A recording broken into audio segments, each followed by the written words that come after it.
So we're chatting with Brittney Mammon today about the benefits, opportunities of a legitimate off season as it pertains to physique competition. So Britt, how's it going today? It's good. It's good. I'm happy to be here with you, Ray. Thanks for inviting me. Absolutely, we're happy to have you. So let's talk a little bit about your pre-stepping on a physique contest stage. Yeah, let's get into your athletic background. Maybe start with college.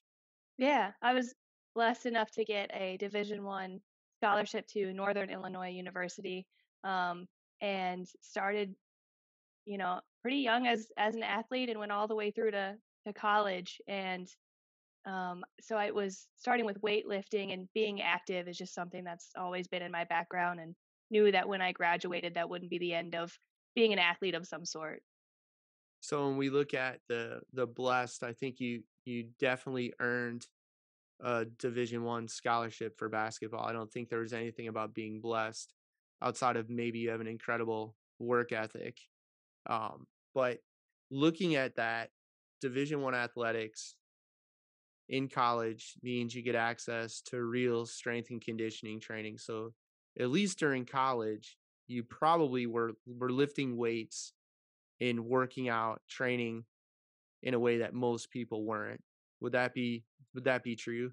Yeah, that's absolutely fair. And I was working with a lot of different strength coaches, and predominantly Olympic lifting is where I got my start. And they put a big focus on your form being correct. And my first year as a freshman, Olympic lifting can be complex. There's a lot of different movements. They would let me use a broomstick for my first freshman year, because they wanted to make sure that you were doing everything correctly, and not wasting any time with bad form.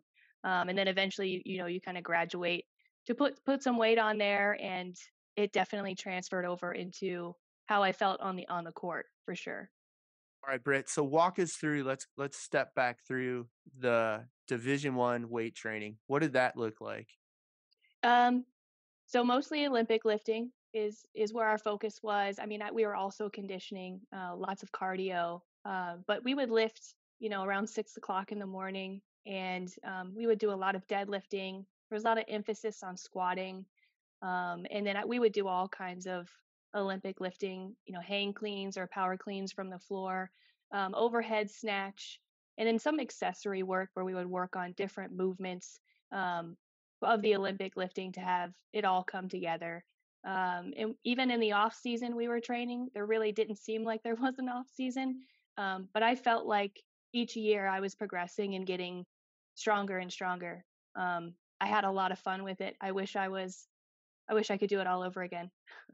So in college, you were actually doing what a lot of people aren't, which is the big multi-joint lifts, squat, deadlift, the Olympics, the Olympic hybrids, and some accessory work, but doing it under the eye of a strength and conditioning coach or coaches, and actually in moving real weight.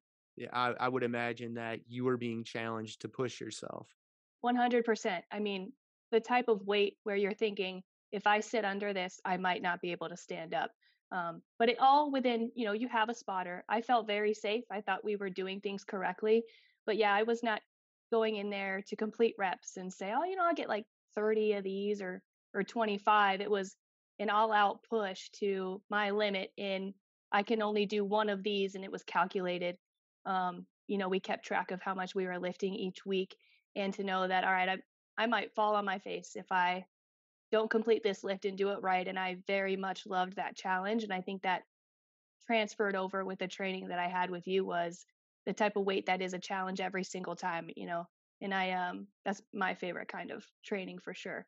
And that's probably a bit of that difference between just working out or lifting weights or exercising and actually showing up to the weight room with a plan, having some goals, and then putting yourself in a position where it's, stand up with the with the bar on your back or end up stapled to the box or stapled to Yep. the floor. Yep.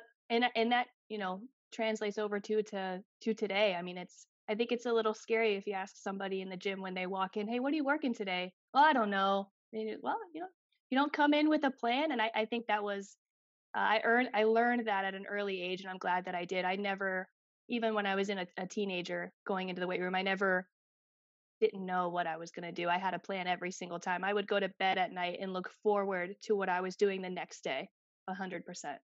So that's one of the probably the first piece of that missed opportunity for competitors in really in all areas of life. But when we look at physique competition, it's the just going to the gym and training back and buys, or going to the gym and having a written plan to be better that day.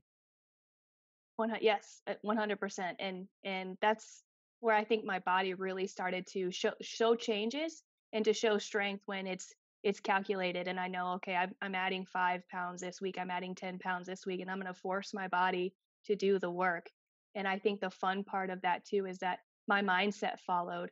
I just very much looked forward to that challenge every day and forcing your body to do the work. I think you get very mentally tough, and I think it gave me just some good discipline. And I think discipline is freedom.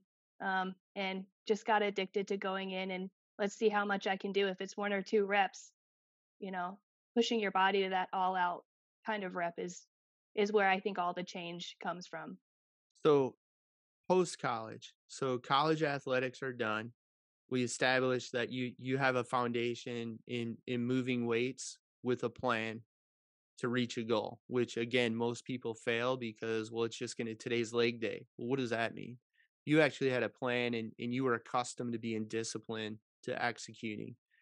College is done, collegiate athletics are in the rear view. How, how did you end up saying, hey, I want to do a physique contest? Well, I met this guy named Ray Binkowski. I wanted to be a personal trainer. So I started working at a gym and in training people. And I think because of my college background, I think got bored easy with just going in and doing 4 sets of 12 or 3 sets of 12, or it's what I did last week. I think I wanted to get into physique because it just was a complete challenge for me, and the discipline with weightlifting I had under my belt, but I think taking on a new challenge in pairing food with it and being calculated with my food is when I started to see my strength go up and my physique change. And I also think bodybuilding takes me very far outside of my comfort zone. And I think that's where I just got a little more mentally tough was I'm going to do something where every day I'm completely uncomfortable. This weight, 4 days a week of training, 4 days on and 1 day off. Um, if I go in there in the morning or afternoon and put myself through a very difficult and hard workout, I would leave the weight room thinking there's nothing I can't do today. I put myself through a huge challenge and it would transfer over to me, working, whether I was still personal training or if I was, in my sales job, I was a better employee. I was focused. I was disciplined with my food and my workouts and my performance. I was a better partner, a better wife.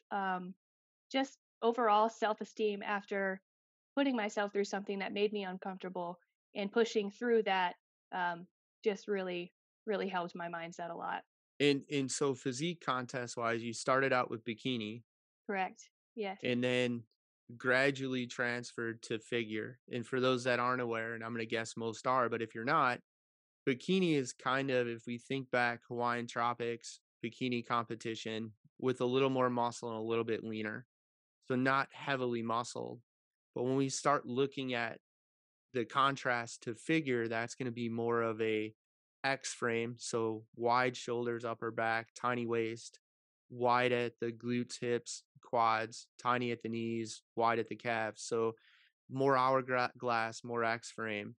But to make that transition to go from bikini to figure, you needed to gain some muscle, didn't you? 100%, yes. And specifically in, like you mentioned, in my shoulders and in the base in my legs.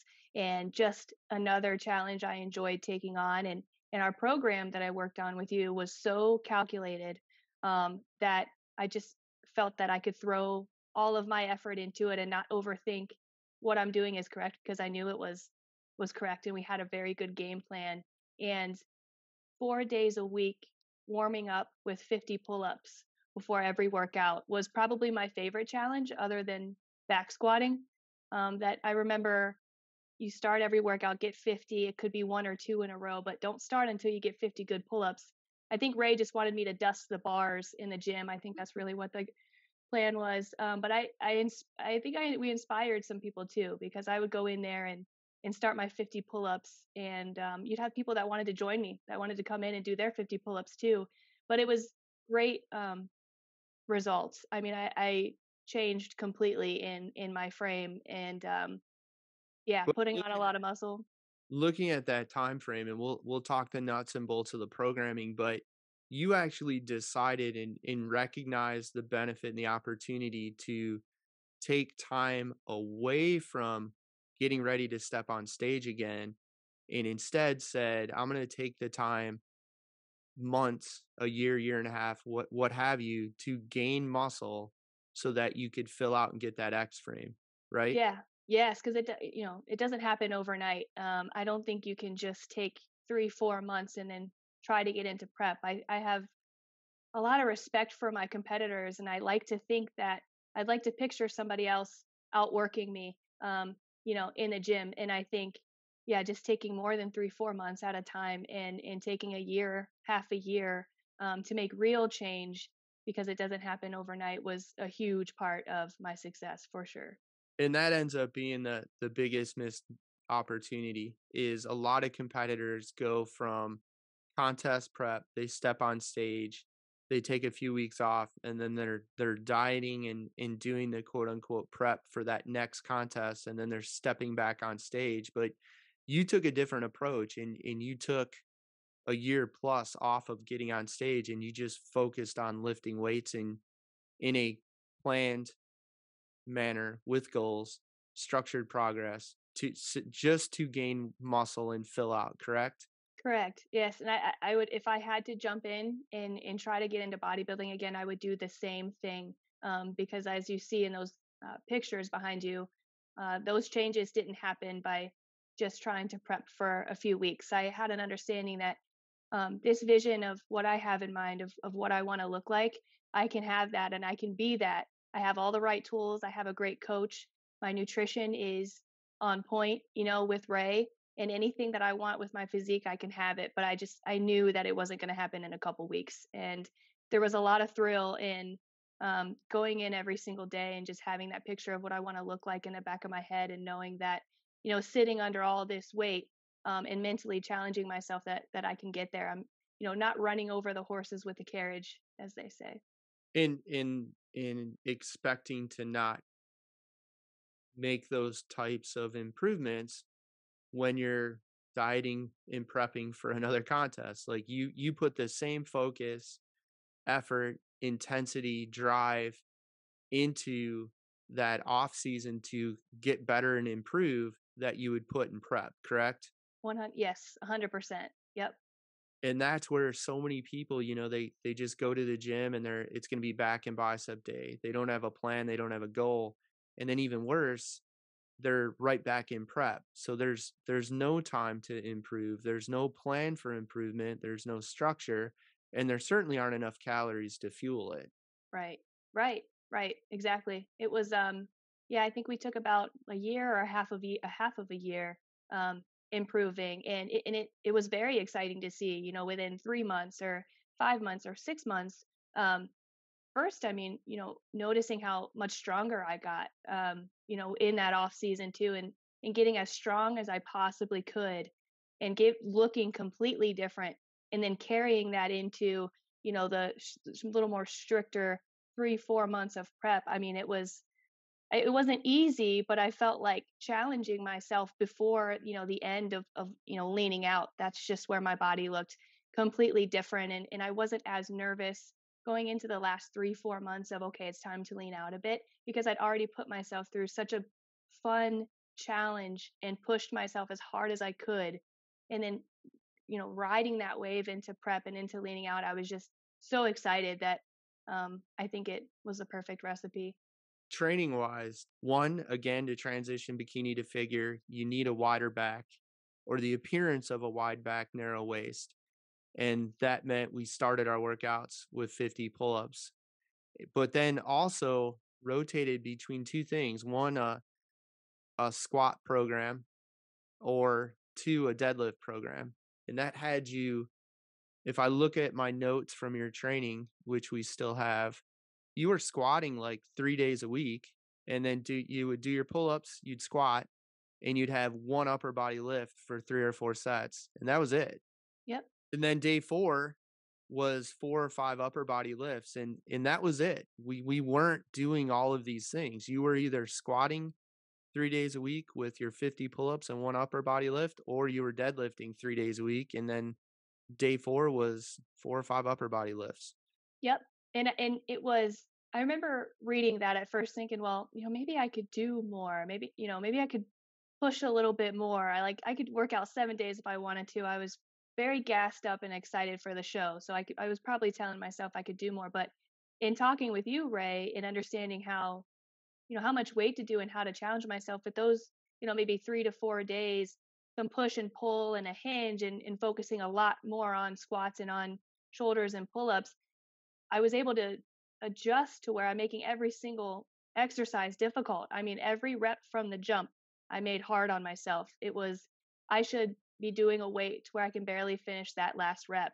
Um, and even then, not that the workouts were easy, but it was still challenging. I mean, and I still saw change, and I was getting, very strong. So I think if, you maybe put yourself through a program or something like that, you might be dogging it a little bit if you're not feeling tired, in your warm up. So I think putting my all out effort into all of that really, really made a difference too. But the fact that we really rotated every couple, like 3 months between a squat program and a deadlift program, and that was it. So for those that are tuned in, it could literally be your workout might be 50 reps of pull-ups, however many sets it takes, and then it might be 4 to 6 sets of squats or deadlifts with a percentage of your 1 rep max dictated training weight. So there's planned progression using your percents of your 1 rep max, and that's mission critical. And then you might have 3 or 4 sets of dumbbell shoulder press, and you're done. Right. Right. And it felt good to train that way. I mean, 50 minutes in the gym. I think I was there 45, 50 minutes. I did not mess around. I'm timing my breaks, and adjusting the weight right to where on paper it might sound, oh, 50 minutes isn't enough. If you do it right and we're doing the movements correctly, it's going to make change, and it definitely did. I mean, my 1 rep max in my squat only climbed. I had people in the gym that would come up, to me when I was warming up with like 200 pounds just warming up, or 185 just repping those out, and I wasn't wearing a belt.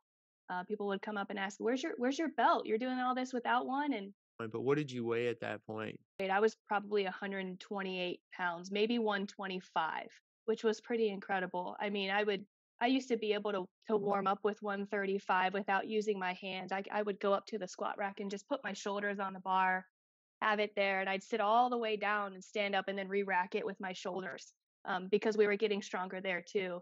That was probably one of my favorite parts. But yeah, I mean, lightweight, and squatting 50, 60 pounds over my body weight, eventually substantially more than that, pretty easily, was incredible. I'm It just upset I didn't get it on tape. Food-wise, we kinda structured it where we gave you a calorie, carb, protein, and fat target, and we didn't say you have to eat these foods. You were kinda free to pick and choose the foods you enjoyed. I didn't have the mindset of, I can't have this or I can't have that. Once things were calculated and on point, I could pretty much have whatever I wanted. I have a memory where we were, deep into heavy squats where everything I was eating was fuel I would use. My husband and I sat down to watch a movie, and before the movie was over, when I was eating, I think, over 3,000 calories a day, I had an entire pizza, and then followed by waffles, and then after that I ate a pint of Halo Top ice cream before the movie was over. And then the next day, going to use that fuel, just being able to move the bar very easily was a lot of fun, but it was shocking how much I could eat. But knowing that we're using every bit of what I'm eating for fuel, it was fun. So that was a good part of it, was not limiting myself to what I wanted to have. So in having the flexibility to enjoy the foods that you want, and then at the same time having a greater amount of calories kind of sets you up. And this is like I just talked to a competitor. She wants to compete in a few months and she's already down to only eating 1400 calories, which means she's sh- it's not going to work for her. Like she needs to correct how many calories she's eating or pick a different time frame to compete. In your case, when we look at getting calories up to say 3000 and having the flexibility to have waffles and pizza in Halo Top, or even like I've got in your logs weeks going into the contest, you were still having chips, guac, and Corona Light, Guilty. and it didn't negatively impact your progress. No, no, and I think that's, credit to how calculated our program was, and you educating me that way too, because I would kind of double, kind of double think things. Should I be eating this or doing that? But once I was able to get on the same page with you about, being calculated and tuned in with your nutrition, I mean, you can calculate it as much as you want, and if you want to eat it, have it, and I just know that eating those calories and having that discipline with food and having it roll over into the gym, because I knew that whether I'm benching or shoulder pressing or pull ups or squatting, every rep is gonna feel hard. I might fall on my face doing it, but I've got the calories in me. I mean, if you don't have the fuel, you're not gonna move the weight. And that goes back to why that off season, why that failure to have a training program that has you training is such a missed opportunity because you have to have the extra calories to make the improvements. And we've got some great pictures of you. We have a ton of progress pictures, but if we look at your very early pictures when you were still, I think you'd done one figure contest, but you hadn't had a dedicated period of time to just get better at being a figure competitor. You just went bikini to figure. Hmm. But we went from that initial starting point, your first photos, to photos near the end. Your back is like a mile wide at the end because you took that time, had a dedicated discipline off season to not only eat a caloric surplus, but to actually not just work out with weights, but train. Yeah, exactly. Then I think that's where we touched on the difference in exercise and training, instead of taking the off season and trying to do my second figure competition where my back did look a lot different. I'm not just going in there and in 3 sets of 10 of, lat pull downs. It was, all very calculated, and had been doing pull ups for, I think by that time when we saw the progress in my back, I think I'd been doing, 200 to 300 pull ups a week for half a year, maybe a year long, and having patience. I would get eager, and I'm, 6 months or 8 months until we get on stage, and I could barely wait to do it. But slowing myself down and having that patience, and doing one workout at a time, I think really showed in progress, especially in that photo. And that there again, like I continue to have conversations, and this is why I wanted to sit down with you to do this because your photos paint the picture. Like, look, if you take and put the effort you put into your contest prep into getting better in the off season, this is the outcome. And so many competitors still their thought process is, well, I don't need to work with a coach. I don't need to be focused, dedicated, disciplined right now because it's the off season. And then 8 months, 12 months, 15 months goes by and they want to start prep again. Well, you never spent time improving. You just spent time away from being in prep. I was able to understand that or get excited about that, and maybe some of the experience I've had with sports or just being a sports fan. I mean, I don't think Steph Curry waits until the NBA playoffs are on to start. Okay, now I'll start, putting in the work. We've got the championship in 4 weeks. He's busting his butt in July, a year before the NBA playoffs start. And I learned that a lot with basketball too. It's the small disciplines every single day that I know in October when we get to the, we're in preseason, but when we get to the MAC championship, they're all going to connect and come together. And I don't think a lot of success just comes together without that prep. And I think maybe I learned that from basketball, or if you're a sports fan, just look into some of these athletes that the work is all year round to improve. And you can't just really turn on a light switch in a couple of weeks and try to have a result you've never had before. You're right. Every sport at the top level and really even at the amateur or the youth level, you have that period before the season starts where you're preparing for the season. And then in the season, sure, you have practice getting ready for your games, but there's always that before the season starts period. And that's the off season for physique competitors. And I think you kind of nailed it. Every stick and ball sport does have that period where you're getting ready to start practice and play games. Yeah. And when we look at the physique athletes, they tend to want to skip that and they just want to go back to, well, I'm going to start practice on Monday and the first game's Friday night or Saturday night. Yeah. And I think maybe even if you're not a sports fan, even having the mindset of my competition's outworking me. I mean, I think that drove me a lot too. I mean, I didn't know who I was going on stage against, but I could put it in the back of my mind that somebody is outworking me somewhere, and I don't like to be outworked. I want to be the hardest worker in the room, and I think that motivated me. And just having patience and trusting the process, as cliche as it is, just made a huge difference. I would, if I ever prepped again, that's exactly what I would do. I would take a year and a half first and do some real big changes before, really leaning out. The last 3 4 weeks, I think, is not where you coast, but that's where the frosting on the cake happens. You can't really change your shoulders and get bigger in that time, which is what you want to do. Yeah, and the only way to do that is to have that disciplined, dedicated, focused training in the off season. And in fairness, like how tall are you? 5'8" on a good day. So 5'8" on a good day, you really shouldn't get a Division 1 scholarship for basketball. You're not 6 feet tall. Right. Like but yet you did. And in that, the work ethic, the awareness that somebody in some weight room may be on stage competing with me and they could be outworking me. Therefore, I'm going to do the work. That there's a huge lesson, message, or kind of teaching point there is that's the mindset that successful people take. And that's the mindset of somebody that's 5'8" for women's basketball that gets a Division 1 women's basketball scholarship. That's hard to do. But when you're under the average height for the Division 1 female basketball player and you still get a ride, it speaks to your work ethic. In anybody tuning in, you can steal that. Like the focus is simple. Somewhere someone's outworking you today. No doubt. And I think that translate over, and thank you for saying that too, by the way. I think that translates over to even in your day-to-day career. I think competition is a good thing, and I think it drives us all. And before I forget, to piggyback off of that point, I mean that as a kid, I loved basketball and always thought, again, somebody was outworking me, so much so that I would go outside. You could see it.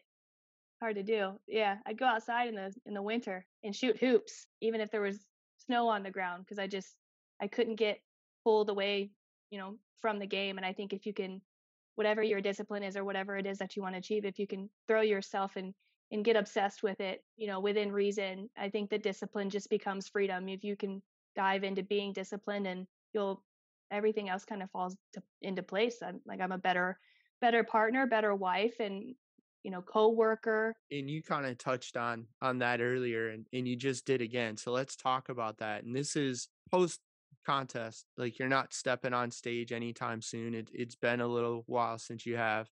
But the skills and that discipline, that mindset led to a Division 1 scholarship, not in your home state.